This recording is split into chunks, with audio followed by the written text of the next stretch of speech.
From what I remember, because I was... Okay, shush. Karen was filming it. Shh. Shh. www.sh.com. Okay, it is my pleasure to next introduce you to Dr. Ganz Ferrance. He is a registered psychologist. He's a TV and radio personality, expert in family psychology and men's counseling.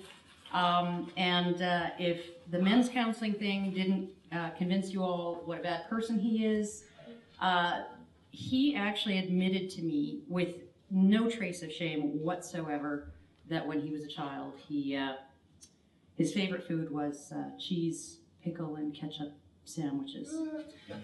And it really is when you leave those red flags during childhood, you just ignore them, you don't do anything, you don't make any kind of intervention, that you end up with the terrible, horrible, awful, really bad, no good Dr. Ganz to tell us how to keep your family sane when things get crazy.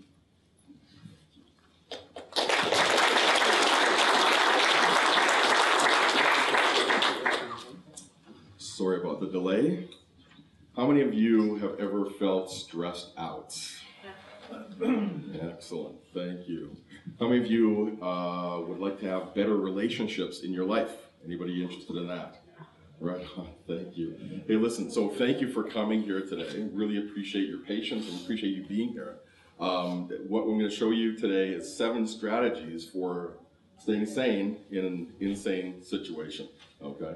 How many people have ever had, felt kind of stressed out and insane with their families? Yeah, okay, thank you. So I just want to thank, Karen and Dan and the organizers of CAFE here for doing this. I think it's a wonderful thing and a very, very important thing. Is it okay if I tell you a little bit about why I do these talks? Is that okay? Okay. So I grew, as Karen said, I'm an awful person. So my ketchup and cheese and pickle sandwiches, that was not the worst of it. But I grew up with, Mara talked about her colleague and having a depressed dad and the effect it had on their child. I grew up with 2 people who were, struggling, and it was not fun. It was very difficult for myself. All of my family members also have, struggles as well. And so I know the effects personally, and I also know what it's like from my 20 years of practice, what it's like when parents aren't present. And it's not fair for the child didn't ask for it, and they're also sort of the future of our civilization. So we want to do something for our children.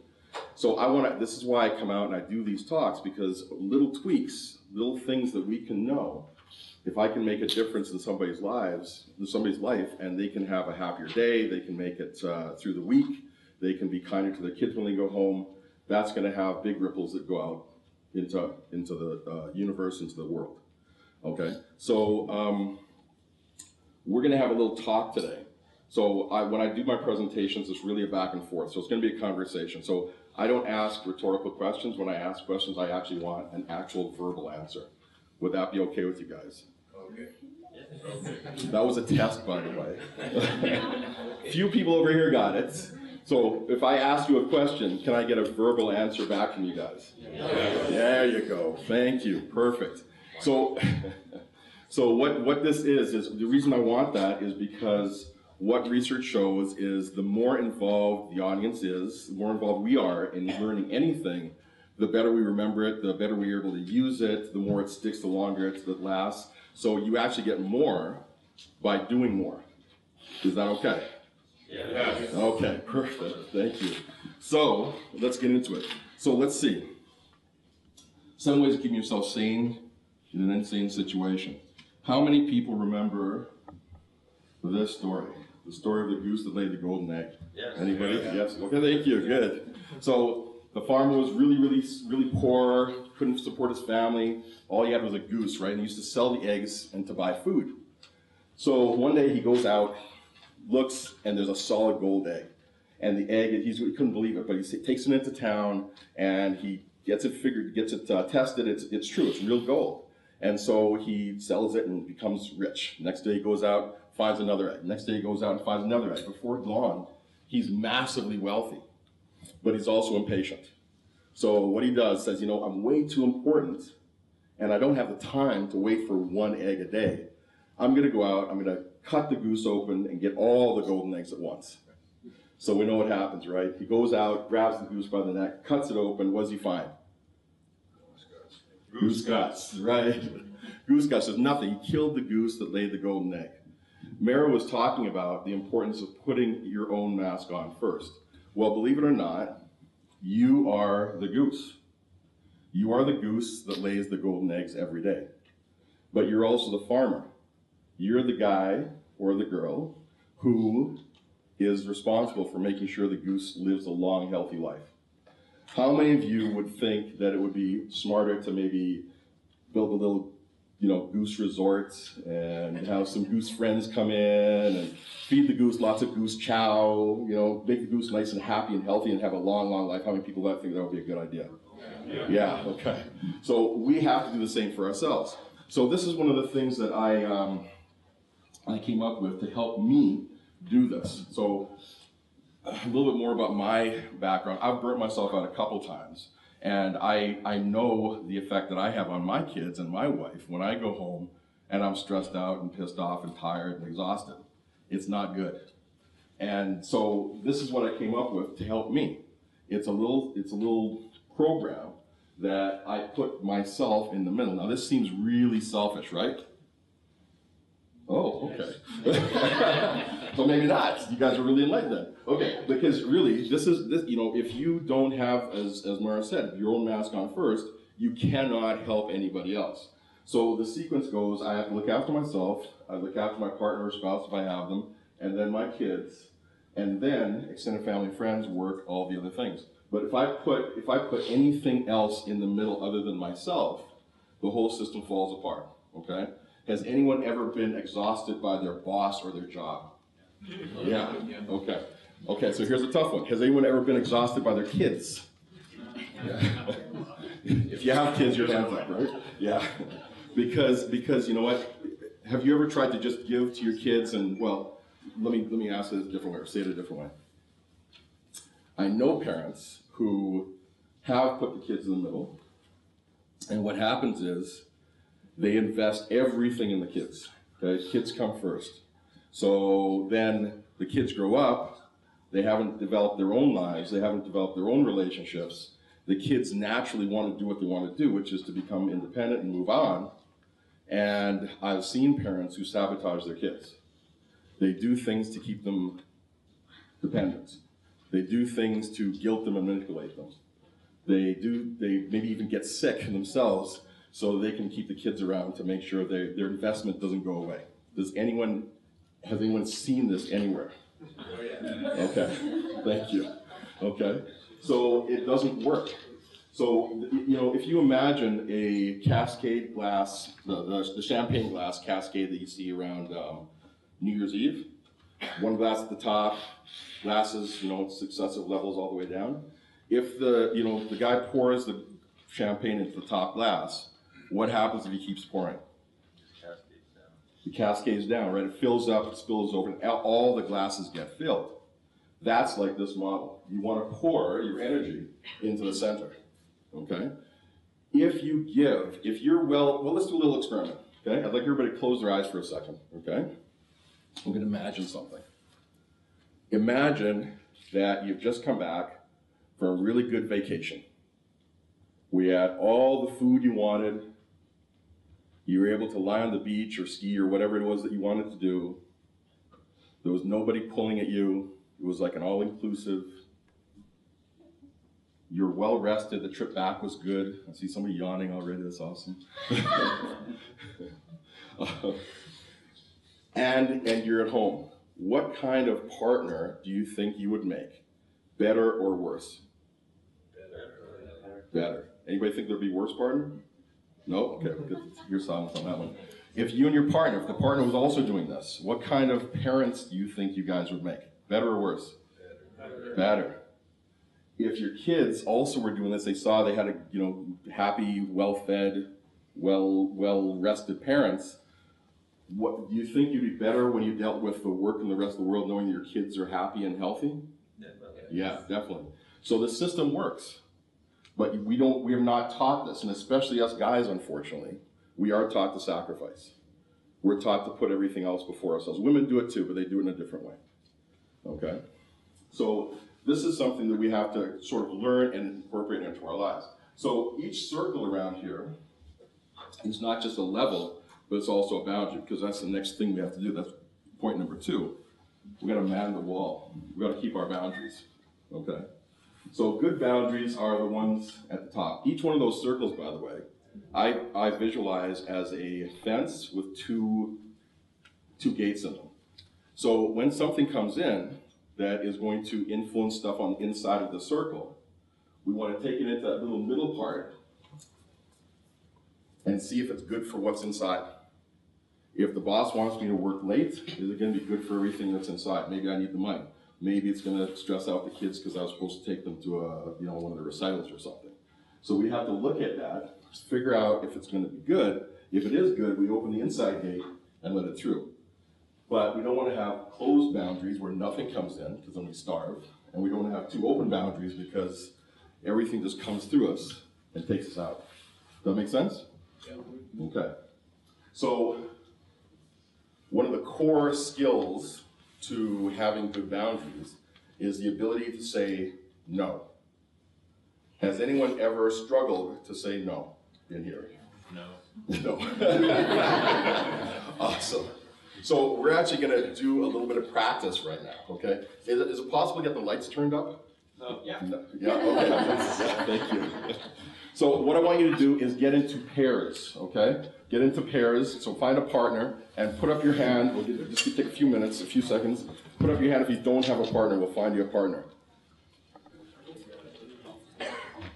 Okay. I never tried. Okay. Put your hand up. One person over here. Okay. Can you back there? Can you come down here? There's one here. Thank you.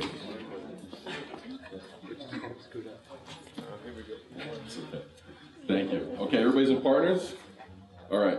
So we're going to practice saying no, guys. Okay, everybody loves this little thing. Okay, so in your partnership, one person is going to ask the other person for a favor. And the person being asked is going to say, what do you think? No. No, okay. So somebody once told me that no is a complete sentence. All right? We usually go, no, I wish I could, or I wish I could, no, sorry, but you know what I mean? But the only thing you're allowed to say is no. No qualifiers, no anything else, okay? So the other part of this little game is you have to maintain eye contact with the person that's asking the question. Okay? So now the person asking the question, do not ask a hard question. Do not ask for a big favor like a kidney. Okay? You're gonna ask like a small, like can I borrow a dime? Like can I borrow a quarter? Can you tell me the time? You understand? Something very easy for them to do. Because we want to make this a little more difficult, right? Okay? So, okay, I'm going to be kind of biased here. The person with the least hair gets to ask the question. Okay? We're going to do this for 1 minute. We're going to do this for 1 minute. Remember, maintain eye contact, and the only thing that you can say is no. And the person asking the question, I want you to pepper them. Make it hard, okay? Can you tell me the time? Can you tell me the time? Can I borrow a quarter? Keep it coming. Can I make a phone call on your phone? All right? So are you guys ready? Hang on, are you guys ready? Yeah. Okay, thank you. Okay, go.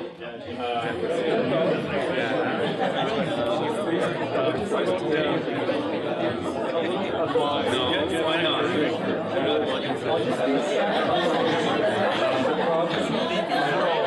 Can I use yourself? Yeah, can you please make eye contact? It's harder than it seems. I'm gonna shake your hand. Okay. Why not?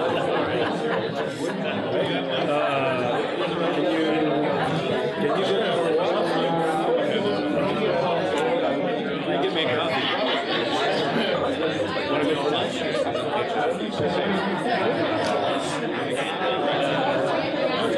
Okay.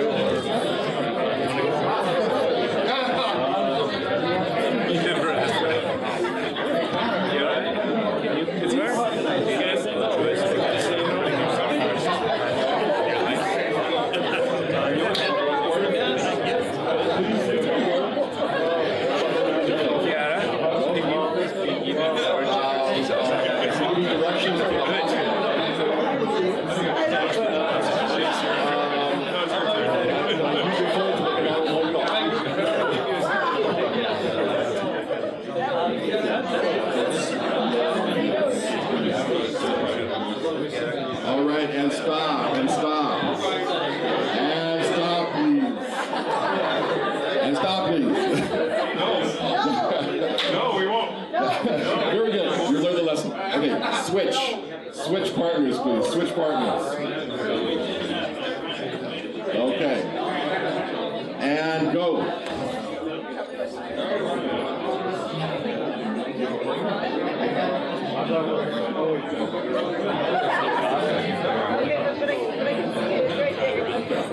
Find a partner, man. So explain the game to them. Go for it.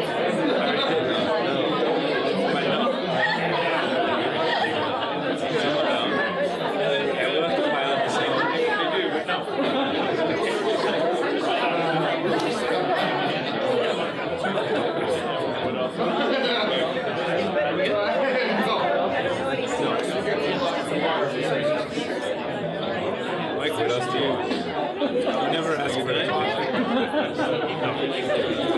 Well, that's a lesson. You know what? That's a lesson in itself. No. To learn how to ask for what you need more often. And stop, please. And stop. And stop, please. No. Thank your partners, please.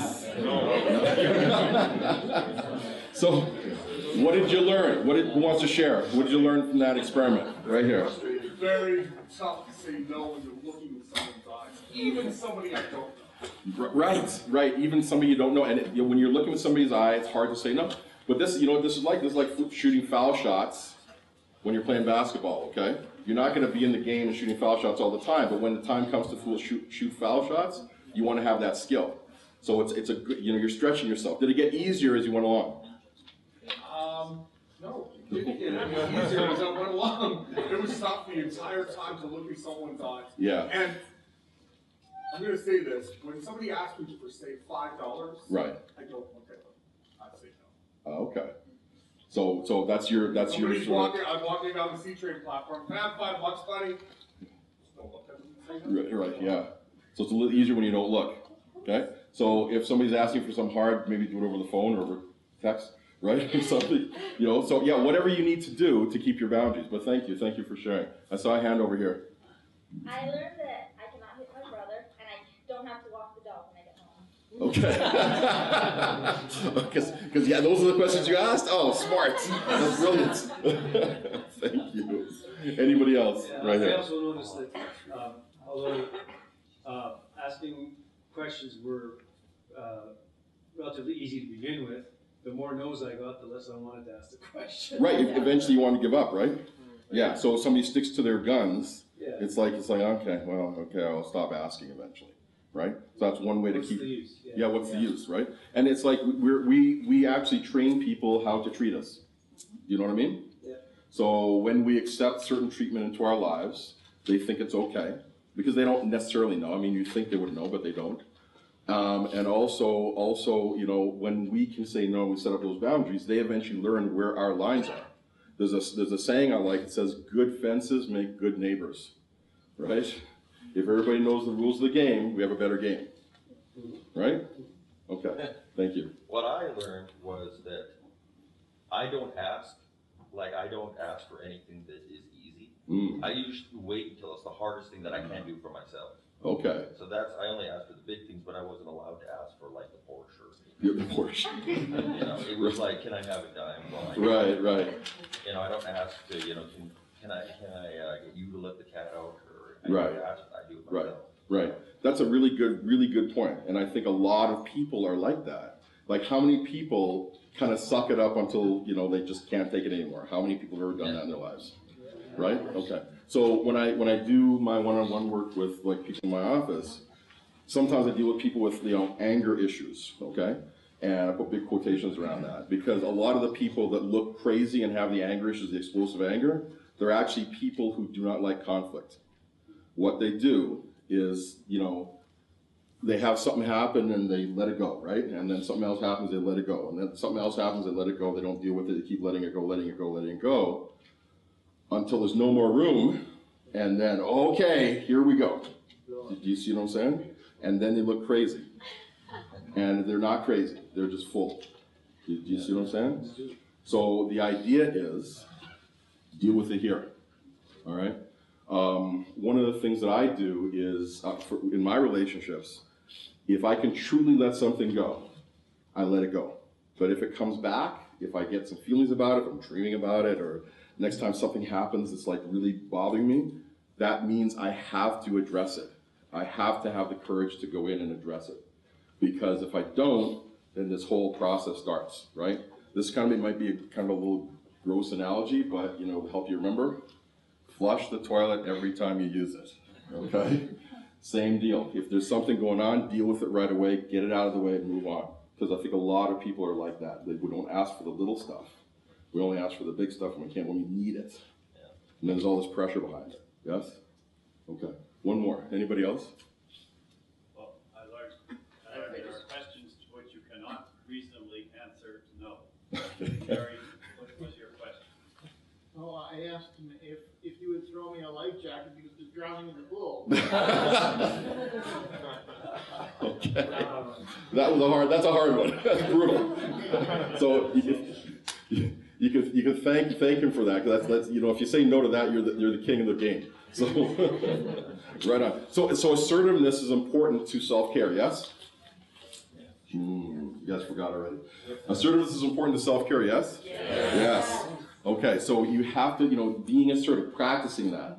So for me, assertiveness is I'm going to take responsibility for my own needs, and I'm going to take responsibility and take care of it in a way that doesn't infringe on somebody else taking care of their needs. I'm not going to get my needs taken care of at your expense, and I'm not going to step on you to get mine. I'm going to get mine in a healthy way, and if I'm really assertive, I'm really good at this, I can get mine while I also help you get yours. Make sense? Okay? So that's kind of the next kind of little secret here, is to stay positive, all right? So mindset is really, really important. Whatever we focus on, we get more of. Has anybody ever experienced that? Yeah.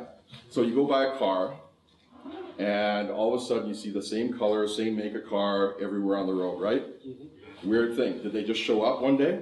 No, they were always there. There's a part of our brain called the reticular activating system that is kind of like the bloodhound and the bouncer. If you tell it what's important, it'll go out and find it in the world. So we bought the car, so we said, hey, this red Ford is really important to me. So now I go out and I see red Fords everywhere. You see what I'm saying? But it works all the time. So if I look at the negative things in life, guess what I'm training my bloodhound and bouncer to look for? Negative things in my life, right? And I'm going to find more of those things that are going to make me feel progressively crappier every day, okay? If I look for positive things in my life, I'm going to train my bouncer and my bloodhound to go out and look for that. Which is better, positive or negative? Positive. You guys are falling asleep on me. Which is better, positive or negative? Positive. Okay. So, how many people think they are pretty assertive? Okay, well, let's see. So, okay, get in your partnerships again, okay? We're going to do another little exercise. Okay, my man, you're going to be my partner, okay? All right, we're going to come down there. We got, this guy just came back. Okay, okay, so you guys can partner up then, please? Yeah, perfect, thank you. Okay, so this time, the person with the least hair is going to go first, okay? Equal rights. Oh, sorry, most hair, my bad, thank you. Keep me honest. Okay, so this time, this one is called You're Awesome. That's right. Okay, so this is the game. The person with the most hair is gonna, you're gonna talk to your partner and say, you're awesome because, and pick something, okay? It could be, I like your height, I like your eyes, you look nice, looks like you took a shower today. Whatever it is, okay? It doesn't have to, you probably may not know the person who you're partnering up with, but look for things that obvious things, just anything, okay? And the person who is receiving, your job is to maintain eye contact and say thank you. When I'm shy. Even my wife. Yeah, well, this is it. So not, oh, no, don't, no. Oh, this old thing, no. Okay, none of that. Okay? Right? Just thank you. Okay? So, hey, Gans, I like your well-shaved head. Thank you. Okay? Everybody good? Okay. Go.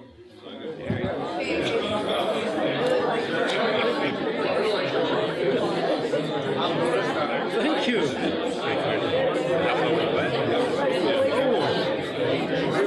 Thanks.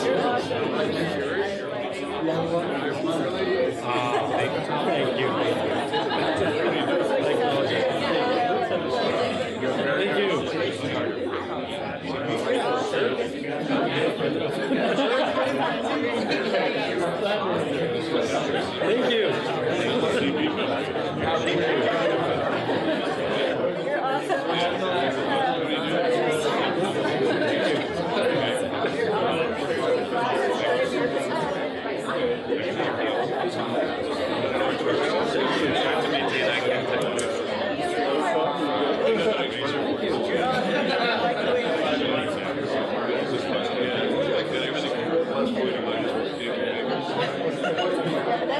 And stop, please. And stop. And stop, please. Does anyone not have a partner? I forgot to check last time. Does anyone not have a partner? You don't have a partner? Do you have a partner? In the white hat? Do you have a partner? No? Okay, can you guys partner up?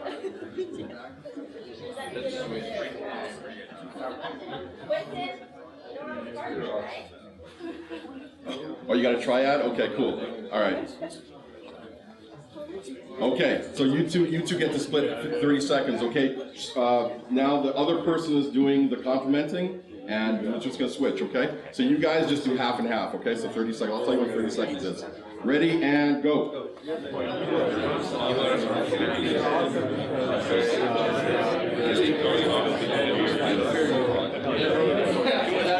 You're awesome. You had very good. You listen very good.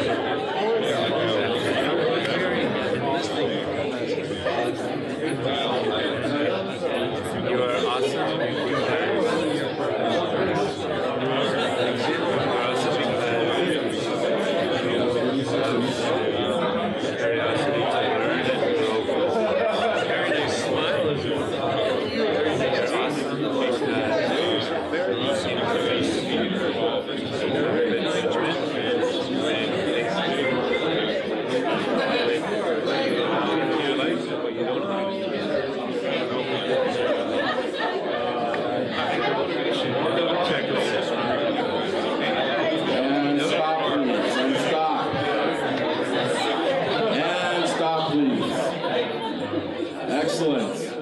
Excellent. Thank your partners.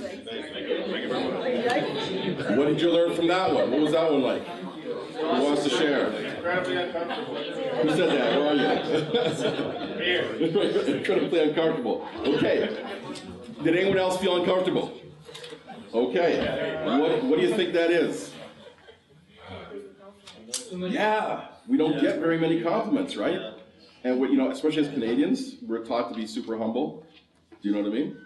But, what were the things that were being said to you, were they accurate? Yes. Yes. Right? These people don't know you. They're like, hey, nice haircut. Okay.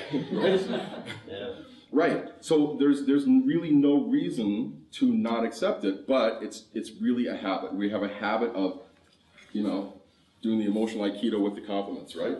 Getting out of the way. But we need to be able to let them land, give ourselves permission to accept them, and learn to let them in, okay? Because how does it feel, how many people actually let some of that stuff in? How many people let some of the good stuff in? Okay. How did that feel?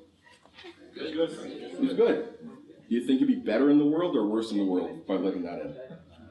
Better. Right.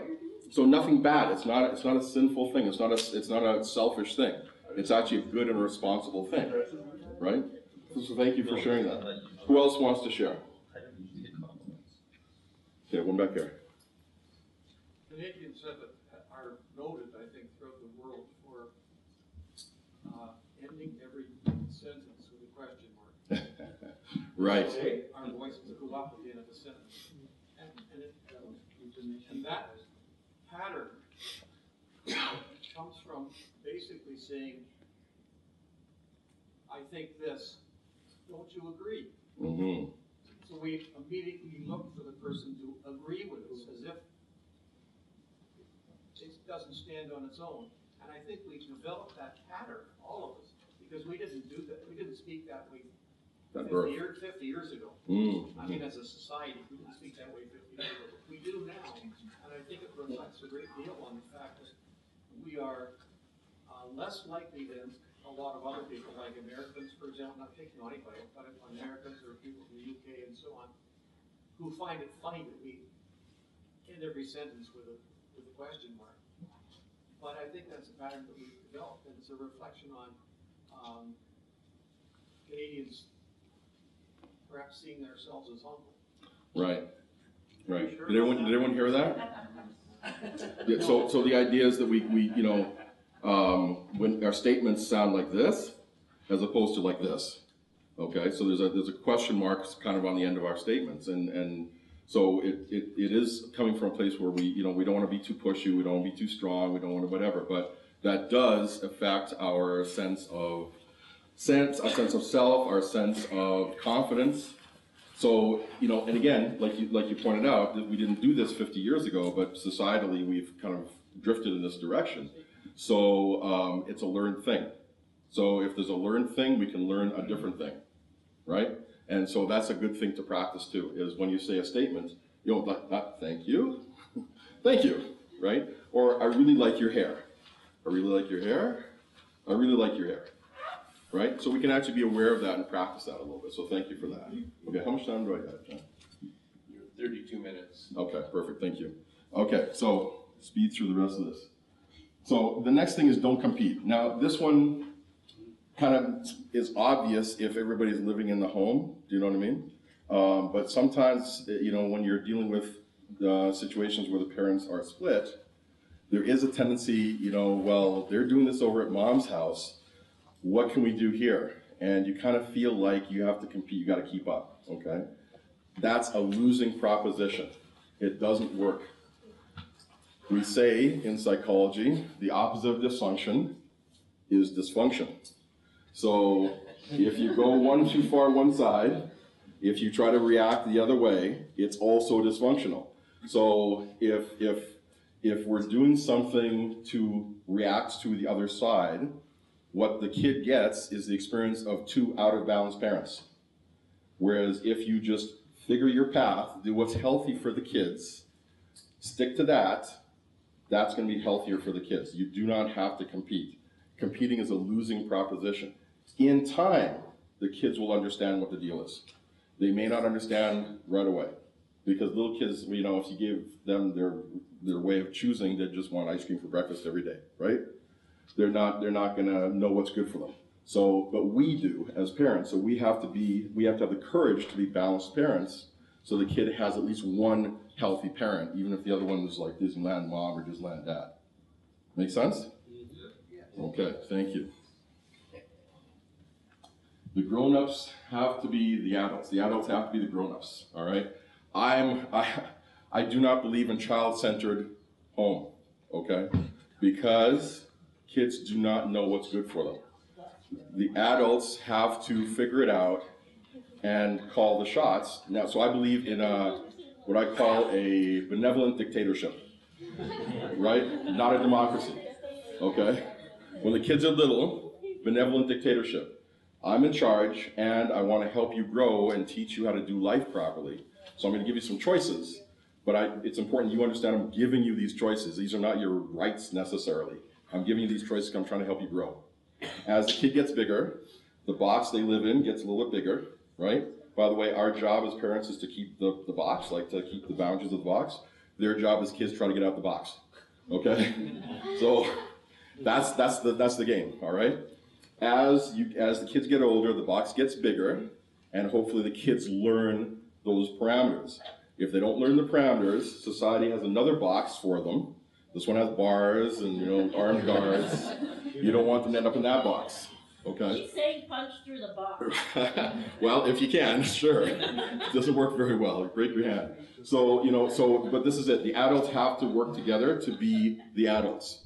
It sometimes is too, sometimes we're tired, but this is what Mara was saying. We have to put our own mask on first, because to do this stuff takes energy. And if we're not well fed, well rested, got good communication with people that support us, it's going to be very hard. The kids are going to wear us down because they got more energy, right? So we have to be well fed in order to do this. All right? Next one. Okay, so if you can, you want to support the other side, okay? If you're living in a situation where the kids are sharing you, the parents, okay? The person who is the most supportive is actually going to win in the long run. It's not really a competition, but that's how it works, okay? If the other side is not totally crazy, you want to try to do what you can to support that, to support them. Say, you know what, I know mom's place or dad's place is different, but if those are the rules, you need to stick with them. You need to respect your parents, and when you're over here, these are the rules over here. But try to support the other side as much as possible, because it's less confusing for the kids. When you make the kids, whoever makes the kids choose, they're the ones that are going to lose. They might not lose in the beginning, but in the long run, they're going to lose. So you really want to do your best to be supportive to the other side. And of course, if you can't, you got to jump out when you need to, okay? So tag out. If the other side is not participating, well, what can you do? You have to just call it what it is and say, okay, well, it's got to be this way now, okay? That is a harder choice, but sometimes that's the best choice for the kids. And this also has another meaning too. If there are a couple of you in the home, you do not have to do it all.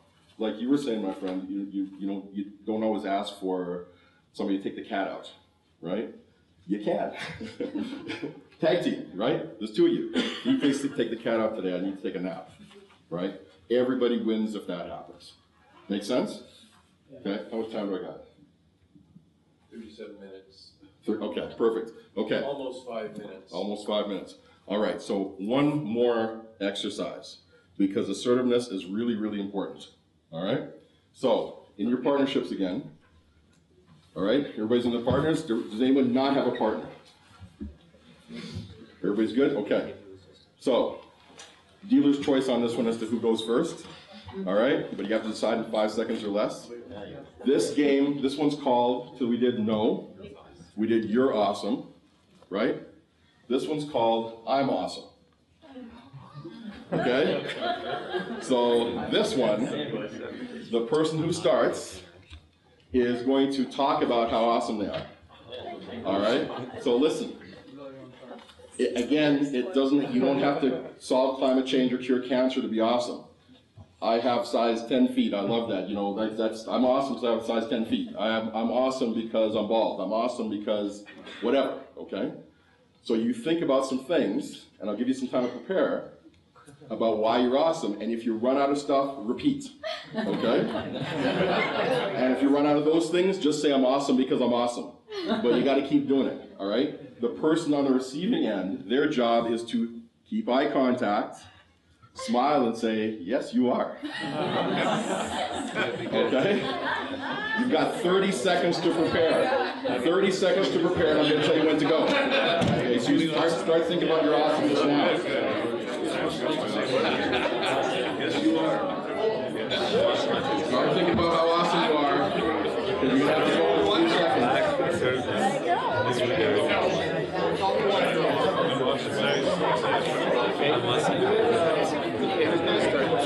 Okay, you guys ready? Is everybody ready? Yes. All right, go for it.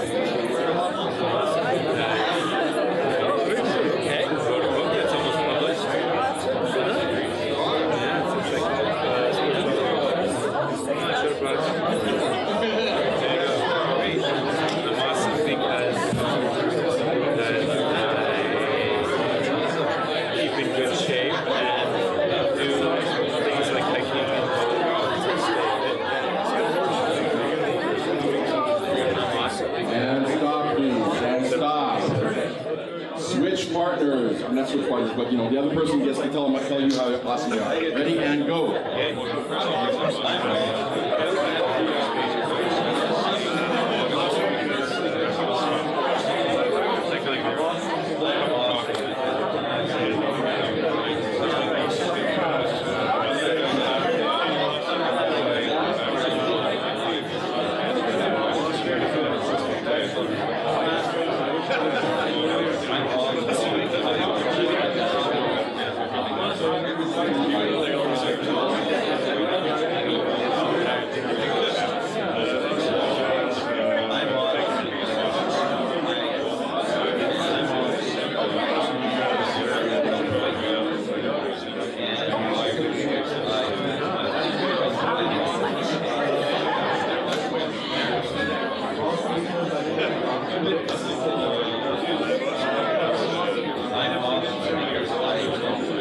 And stop, please.